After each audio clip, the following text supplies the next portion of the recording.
warahmatullahi wabarakatuh. Shalom, Om Swastiastu, Namo Buddhaya, salam kebajikan. Perkenalkan kami dari kelas Pancasila 81 dengan saya sendiri, Maria Saraswati Dewi dengan NIM 2009103020062. Perkenalkan, nama saya Fira Lana Onsofa, NIM 210910302012. Saya berasal dari jurusan Sosiologi angkatan 2021. Hai, saya Natasha Putri Pradana dengan NIM 200910302045. Pada video kali ini kami akan membahas mengenai sebuah kasus atau berita yang sempat viral beberapa hari yang lalu di media sosial dan muncul pro kontra dari permasalahan ini, yakni mengenai usaha kuliner masakan Padang yang menyajikan menu non halal. Tapi jauh sebelum kami membahas mengenai permasalahan ini, kami akan mengajak teman-teman semuanya untuk menyaksikan video berita yang akan kami sajikan setelah ini. Saudara, jagat maya sempat viral dan heboh makanan olahan babi dengan bumbu khas Padang. Makanan itu viral dengan nama Babi Ambo yang muncul kemudian di salah satu platform pesan antar makanan daring. Pemilik usaha masakan Padang Babi Ambo mengaku tidak bermaksud menyinggung pihak manapun dengan usahanya. Bahkan ia berpikiran sengaja mencantumkan menu babi karena tidak ingin ada konsumen yang terkecoh.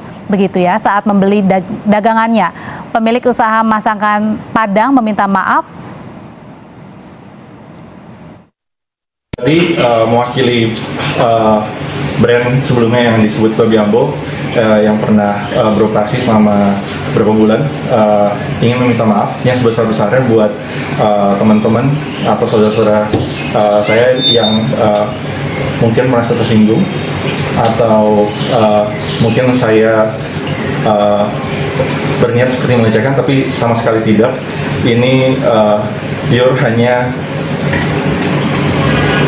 saya mencoba usaha gitu. Jadi bukan maksud saya buat menyinggung siapapun. Anggota kepolisian sektor Kelapa Gading mendatangi lokasi penjualan masakan Padang Babi Ambo di Kelapa Gading Timur yang tengah viral di media sosial. Ternyata usaha makanan ini bukan berbentuk restoran, melainkan rumah tinggal yang menjual makanan daring dengan menu olahan daging babi dalam bentuk masakan Padang. Kita datang ke rumah yang bersangkutan. Rumah tersebut adalah rumah tinggal, ya. Jadi bukan restoran atau toko, melainkan rumah tinggal. Kalau terkait pelanggaran, kita masih melakukan pemeriksaan. Nanti mungkin setelah pemeriksaan kita baru bisa menyampaikan demikian. Diketahui oleh kita semua, jagat media sosial kemarin diramaikan oleh berita mengenai usaha kuliner masakan Padang yang menyajikan menu non halal atau menu babi di masakannya. Dan restoran ini atau usaha kuliner ini bernama Babi Ambo yang berada di kawasan Jakarta Utara, Kelapa Gading. Namun yang menjadi permasalahannya adalah usaha ini hanya dijalankan 3 bulan saja, dan itu sudah berhenti sejak tahun 2020 dikarenakan pandemi. Dan yang mengherankan adalah permasalahan ini baru mencuat ke publik setelah beberapa tahun kemudian. Muncul pro kontra yang ada di masyarakat sehingga pemilik dari warung makan ini atau usaha kuliner ini mengajukan permohonan maaf kepada publik di Kapolsek Kelapa Gading beberapa hari yang lalu. Warung nasi Padang yang menjual rendang babi tidak menyalahi konstitusi negara, karena meskipun makanan ini ada, tidak berpengaruh dan tidak merugikan negara. Karena ini hanyalah makanan. Dengan keberagaman Indonesia ini, otomatis makanan yang ada juga akan beragam, sesuai dengan kebudayaan dan kepercayaan masing-masing. Terkait masakan rendang babi ini, pemilik usaha telah menuliskan jika makanan ini berbahan babi. Dan usaha ini adalah usaha homemade yang berbasis online. Dengan begitu, orang-orang pasti sudah mengetahui dan bisa membaca terlebih dahulu sebelum membeli. Dengan begitu, penjual sudah sesuai aturan terkait halal atau non-halal dari masakan yang diproduksinya. Pro dan kontra terkait masakan Padang yang menggunakan daging babi. Sebuah usaha kuliner bernama Babi Ambo telah menyertakan deskripsi First in Indonesia non-halal Padang Food, yang berarti pertama kali di Indonesia yang menjual masakan Padang yang non-halal. Banyak orang yang menilai jika masakan nasi Padang dicampur dengan daging babi akan merusak cita rasa masakan yang terkenal kehalalannya. Dan banyak juga orang yang menilai kejujuran penjual telah menyertakan deskripsi bahwa makanan tersebut non-halal. Itu merupakan kejujuran yang patut diapresiasi. Permasalahan warung Padang yang menyajikan rendang babi ini disebabkan karena masyarakat kurangnya memahami konsep toleransi, di mana toleransi bukan hanya sekedar saling menghargai perbedaan agama, lebih dari itu kita harus apresiasi dengan adanya keberagaman seperti makanan ini. Sejatinya semua orang berhak dalam memunculkan ide atau inovasi-inovasi baru selama tidak merugikan orang lain.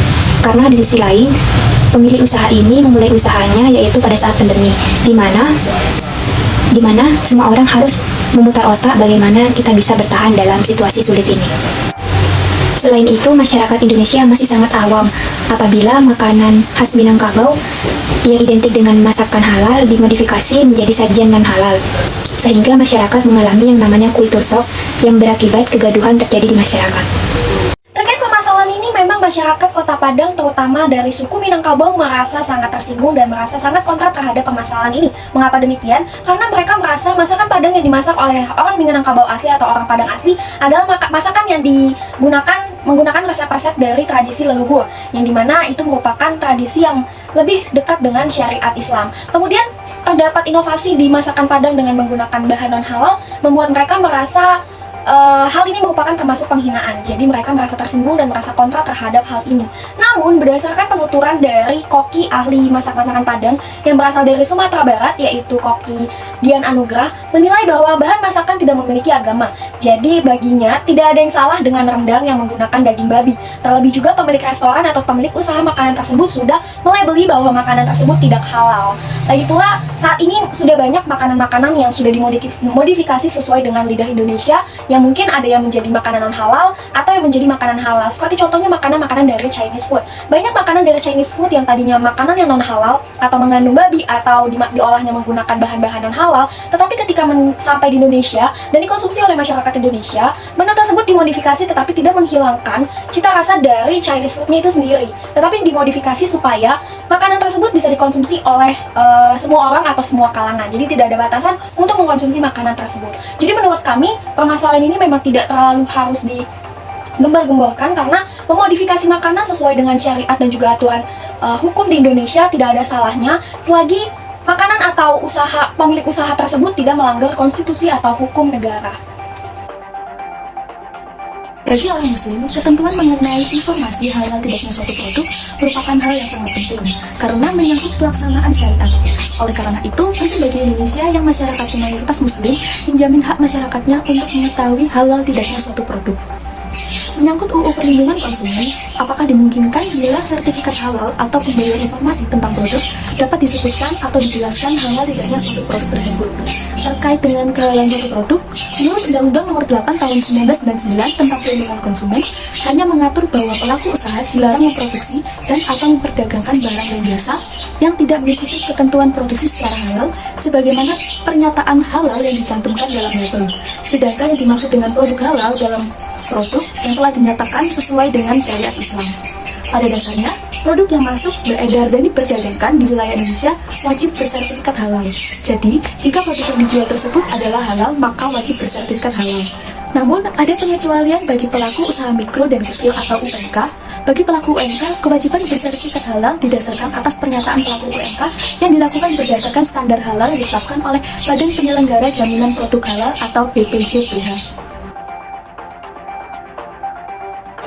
Baik, selanjutnya di sini saya akan memberikan kesimpulan dari video kami pada kali ini, yaitu sebaiknya polemik mengenai permasalahan usaha masakan Padang yang mengandung babi ini tidak perlu diperpanjang lagi. Lagi pula menurut penuturan sang pemilik, usaha yang ia jalani ini sudah ditutup sejak 2020 kemarin dikarenakan kegagalan atau karena pandemi. Jadi sia-sia saja masyarakat apabila masih mengecam dan melakukan protes terhadap sang pemilik pada saat usaha makanan ini tuh sudah tidak lagi beroperasi dan sudah tidak lagi melayani atau melakukan penjualan terhadap konsumennya. Lagi pula apabila masyarakat masih mengecam, masyarakat dinilai melanggar hak asasi manusia yang dimana berdasarkan UUD 1945 pasal 27 yang ayatnya yang kedua yang berbunyi tiap warga negara berhak atas pekerjaan dan penghidupan yang layak bagi kemanusiaan, yang dimana pada kasus ini, pemilik usaha makanan Padang ini tidak melanggar hukum, tidak melanggar konstitusi negara, dan menjalankan usahanya sesuai dengan aturan hukum yang berlaku. Di mana masakan Padang yang memang non-halal ini ia labeli non-halal, sehingga mengantisipasi masyarakat yang mungkin tidak bisa memakan makanan yang non-halal tersebut